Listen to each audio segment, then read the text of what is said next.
Welcome to this first video from Theta Profits. I'm John Sandvand. I'm a journalist by background. Currently work with communications in the largest media company in Norway. But in the evenings, I love trading options on the US market. And today we're going to discuss a strategy called In the Money Covered Call. And I have a guest, a very good guest to discuss that. Hi, Brian. Hello, Brian John. Good to see How are you. you? Good. I'm doing good. Thank you. Down here in sunny Florida. Lucky you. Well, actually, I'm in Norway, and we have had a sunny summer as well, actually. So very good. I want to give us a couple of sentences about yourself. Sure. I am a certified financial planner by background, a CFP, and I have been trading options pretty much about 8 years now, and have done, credit spreads, all kinds, zero DTE, but I really like for more capital usage, a strategy that I call it. We formed a group called the Conservative Covered Calls in a Facebook group, and we have a ton of members, and everybody is welcome to and invited to join us. But I primarily sell in the money covered calls, which what it does, it enables you to generate an income, but also have some significant downside protection. So that, if the stock, you buy the stock and you're selling a call, and we'll talk about what a covered call is to those that aren't real familiar, but even if the stock goes down, we can still make money on the trade, which I think is very interesting and a good, strategy to use as part of an overall trading strategy. And let's just get straight to the actual terms we are using here. So let's start with a covered call. What is a covered call? Okay, so a covered call is if you own 100 shares of a stock, you have the right to sell a call against it for additional income. And what that call says, it obligates you to give up those shares at the price that you sold the call for. So for example, if you bought the shares at $100, $100 per share, and you sold a $105 call, you would collect a credit, but you'd also be obligated to give up those shares at $105 if the buyer of those calls wanted to exercise them. And the other term is in the money. Yeah, and the in the money is kind of the opposite of a regular covered call or the traditional covered call. So in that previous example, if you bought the shares for $100 and you sold the $95 call and they paid you $7 in credit, you would make $200 on the trade as long as the stock stayed above 95. So that's kind of that downside protection. The stock could go from 100 all the way down to 95, and you still make a full profit on the trade. So let's give them a very brief summary of the in the money covered call strategy. Okay, so what the strategy is we look for stocks or ETFs where we can buy the shares and sell a call for less than the purchase price for a greater credit, so that we have a built-in profit if we're exercised at the strike price. So we buy the shares, and you have to buy in increments of 100, and then you sell the call at a lower price, but we're compensated for selling that lower strike for income. So that's kind of the idea of the strategy. Yeah, we have a slide here summing up some of what you so I'll leave that on for people to read a little bit. Yep. But could you tell us a bit about the results, or let me ask a different question first. If you're gonna rate this on how risky is this strategy, where 1 is low risk and 10 is very high risk, where would you put this? Where would you put this strategy? That's a great question. I would probably put it as about a 3. It's not a 1. I would say is just buying money market and having a 5% return. This has some risk because the stock could move below that in the money strike, and it could cause you to lose money. But the odds of that are pretty low. I always sell calls that are beyond the expected move. And I sell them in 2-week increments so that we can reuse that capital twice a month. So that's kind of my overall strategy. And let's get straight to the question everyone has. What are the results? How much money are you making on this? It's a nice income strategy. So we have had great results, over a 90% win rate this year so far. And we average, including a couple of losers, 0.88% return in 2 weeks in 15 days. So that equates to about a 21% annualized rate of return. So it's a high percentage win rate, and it generates income without a lot of downside. One thing I'd also say, John, and I think you already know this, is I really look for conservative, low beta stocks for this strategy. So I'm not trading a Tesla or Nvidia. We're trading, stuff that is way more conservative or low beta. So it will tend to move less than the overall market. So and we trade a lot of ETFs as well. So that's kind of what makes the strategy work better, is less volatility in terms of overall stock selection. I've been experimenting with this strategy myself after inspiration from you, and my results are comparable to yours, actually. Actually, a little bit higher, but and so far only wins. But I have a couple of positions that might be a bit too big losers. But we'll get back to how you deal with the losers, because I think you are better on that than me, probably. But let's start with, what is your process of picking the stocks that you do this on? Can you explain this process that you do? Sure. So I do a couple things. One part of it is I'm looking for really good stocks that are going ex-dividend in the next week or two. So, and what that means is a stock that is going to be paying out a dividend. And so if I can sell an in-the-money call and collect the dividend, that improves our overall results. So that's one big piece of it. And then the other is just every other stock or ETF.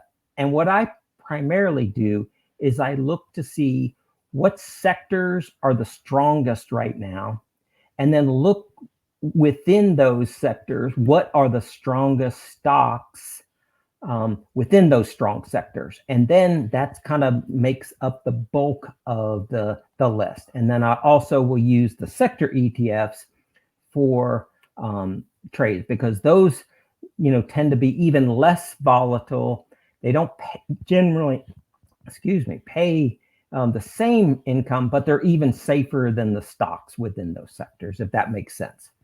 And you make a weekly watch list? I do. I make it on Sunday, and here is the up-to-date watch list. And so if I can, what are we seeing here? What are the things that you are putting down? Okay, so one of the things that I do is I'll list the ticker, obviously, and you'll see some that are in capital and some that are small. One, if they're in capital, then they've been on the list at least the previous week. So I like that. And then I do a live Google price feed all the time. So that's always there. And then I show, what is the price of the stock as of Sunday, when the market's closed, what strike I'm selling. And then, so like the first line is Campbell Soup, very conservative company, and it's trading at 51.89. So in this case, we'd be selling the 48 call, and that would be $3.89 in the money. So that's what that next column is. And then I go to the option chain and I calculate what is the expected move over that trade over the next 11 days. So it's almost $4 in the money, and it has an expected move of 2.5. So that's kind of the ideal setup. We'll collect $4.30, and we will net, if it stays above 48, we'll net a 0.86 rate of return in 11 days, and that would be a 28.59% annualized rate of return. Even more important, the downside protection is how far the stock can drop before we lose a penny on the trade. So in this case, Campbell Soup would have to drop 8.3% in the next 2 weeks for us to lose on the trade. And we have what the break even is, 47.59. So we bought it at 51.89. And as long as it stays above 47.59, which is a big drop, right, for a Campbell Soup, then we won't lose any money on the trade. It has to stay above 48 for us to make a full profit, but that's kind of the setup, and it has a lot of information. Like you can see on the bottom, some of those that have a dividend coming up, I write down what the dividend is, and go from there. So that's you use a scanner from Thinkorswim or whatever broker you are using. I actually do this all by hand. I do the screen by the strongest sectors. I always look at what stocks were on the list before and eliminate some that I don't like anymore. But then, that this will is kind of a creation that I build every weekend. And then I'm curious about how do you manage your risk? Okay. What are your rules for that? My exit, I use an 8% stop loss. So if the price of the stock drops 8%, or if it's whatever my break even is, like in the first case, it was greater than 8%. So I would stay in the trade unless it moved to my break even. But I use about an 8% stop loss. So if I buy it at 100, it drops below 92, I close my trade. So that's kind of where you said your results are a little different. I generally will just cut it and redeploy the capital. And sometimes they bounce back. What type of losses are you talking about then when you kind of when you stop out at 8%? Yeah, so if you've collected 5% in terms of the credit, and you stopped out at 3%, you'd have a 3% loss on the trade. So it's pretty manageable, and you don't take a big, it doesn't leave a bruise kind of thing. So well, and I will just tell a little bit my experience, because I actually allowed them to go into lost territories, thinking, and then I can sell a new call on it, and eventually get it back, and that worked well in a few cases. But I've also had a couple of cases where I ended up in earnings territory, and I did this on Intel, for instance, which actually is half value. So I guess that your approach is probably better than the one I followed, and at least more conservative. Yeah, it's definitely more probably conservative, and that's a good point, John. One of the things that I eliminate are any stocks with earnings during that period of time. So I never, trade. And then, I look to see when earnings are coming, so that I know I can have at least a couple of rolls if I need them before earnings. But so that's, a great point. We don't want to go into a trade knowing that it's going to be through an earnings event, because that is kind of the opposite of a conservative trade. I learned that. I was not paying enough attention in the beginning, so I did have a couple of positions that eventually were okay, but it was a bit. It's very hectic, right? Yes. But what is the worst that can happen with this strategy? Worst case scenario. Yeah, well, I mean, if we picked a stock and it went bankrupt, you could lose, the whole value of the stock. I mean, the odds of that happening are slim, very, very slim. But you own shares of a company, and it's 100 shares or 200 or 500, whatever number it is. that's at risk. I mean, there's no guarantee that it couldn't go out of business, or probably more realistic, something, drastic happens to the stock market where it drops, 20%. Yeah. That's probably more realistic in terms of catastrophes. But, you own the share, so they could go to zero. Yeah. But I've never had that happen. And a big part of that is we're not trading stocks that, that have a, much of a chance of declining too much. But let's say we got a very sudden and huge fall in the stock market. Let's say the stock market fell 20-30% in a week. So including all your positions. Yep. And you were not. How would you deal with a situation like that? Well, I mean, I always look like if it's a market thing versus an individual stock thing, because if it's a market thing, I'm thinking, okay, I can sell the calls and hold on, kind of thing. However, that's kind of not the standard. That would be kind of like we'd be going into emergency mode. But most likely, if I thought we were entering into a bear market, I'd probably exit the positions and kind of wait for the situation to improve. However, it's hard to say because once if it dropped 10%, I'm only slightly in the money on some of those calls, and depending on how quickly we rebound, I might sell a call, but I haven't had to be in that position since I've started doing this strategy, and hopefully never have to see it.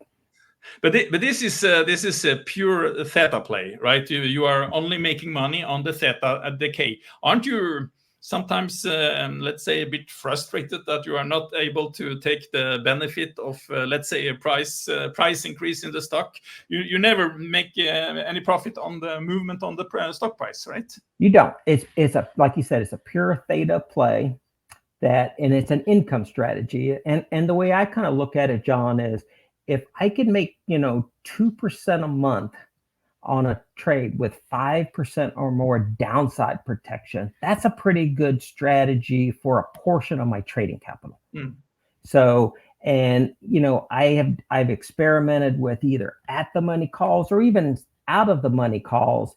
It's just a different strategy. This strategy is one, if somebody is looking for a conservative way to generate above market, above index returns, it's a pretty hard strategy to beat. But it does have its downsides. I mean, if the stock we buy for 100 and it goes to 120, there is that thing like, I should have kept.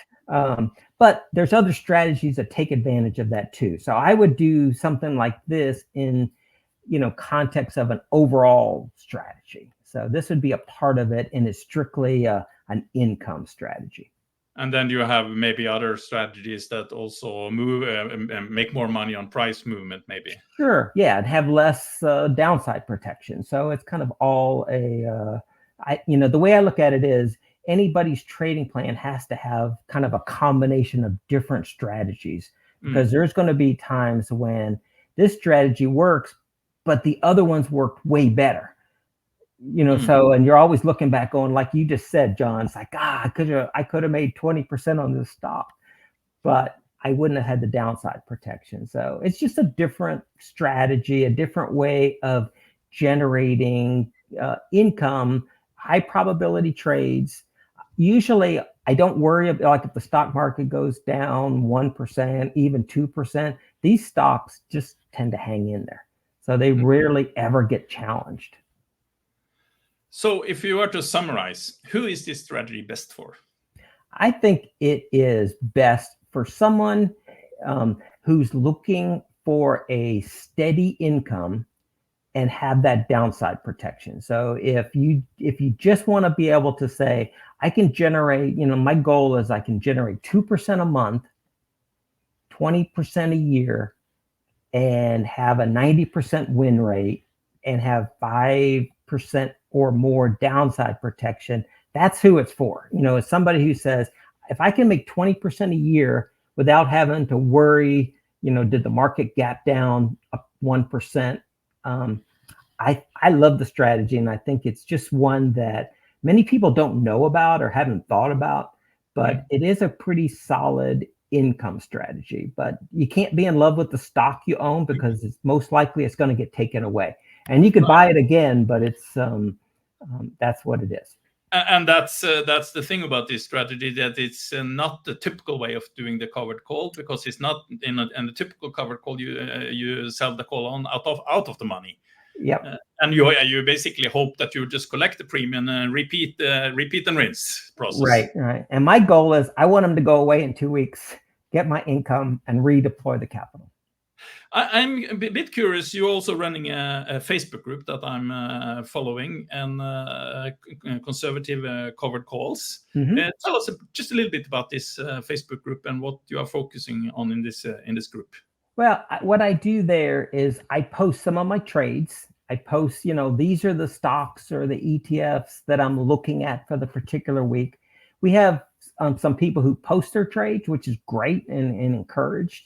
And there's, it's a very professional positive. I kind of monitor it. So if somebody is trying to, spam the group, I kick them out in a minute. Or if they're just being negative, there's no need in it. We have, so it's kind of like a community of people who like this strategy, and other, kind of similar related strategies around covered calls and things. So, and we've grown, I don't know exactly how many members we have, 3,000 members or something, but it's been a lot of fun, and met a lot of nice people through the Facebook group. Brian, thank you very much for joining me on this call. I am very impressed by the work you do with this strategy, and I was very happy that you were willing to come and explain it for us. Well, thank you, John. It was fun, and good luck with your new website. It looks great. Thank you very much. Thank you, Brian. Thank you. Bye-bye.